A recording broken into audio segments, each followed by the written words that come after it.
Ko'krak saratoni. Bu so'zni eshitgan ondan boshlab hayot ikkiga bo'linadi. Avvalgi hayot va hozirgi hayot. Ayol avvalo kuchdir. U oilasining quvonchi, farzandlarning tirgagi, uyining yuragidir. Ammo ba'zan yurakdagi kuch ham charchaydi. Har bir tashxis qo'rquv, har bir kun savol. Lekin umid bor. Va u bioterapiya. Bioterapiya tananing o'z kuchini qayta uyg'otadi. Har bir hujayrani, har bir noraso belgini aniq topadi. Nafaqat davolaydi, balki yashashga bo'lgan ishonchni ham qaytaradi. Bu shunchaki davolash emas. Bu insonning hayotini qo'ldan ushlab, yana tiklaydigan imkoniyatdir. Sezyapsizmi? Kuchingizdagi kuch qayta uyg'onyapti.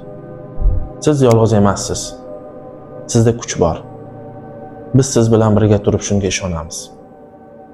Saraton qiyin, ammo siz undan kuchlisiz. Bioterapiya esa bu kuchni yuksaltiruvchi har bir qadamdir. Hayot uchun kurashda har bir daqiqa qimmatli. Bugungi qadamingizni ertaga minnatdorchilik bilan eslaysiz. E'tibor bering. Bu mavzuda Telegram kanalimizda maxsus jonli translyatsiya o'tkazamiz.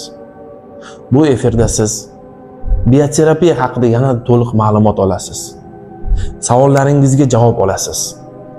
Davolashdagi yangi imkoniyatlar bilan tanishasiz. Bu ma'lumot biror kimning hayotini o'zgartirishi mumkin. Sog' bo'ling.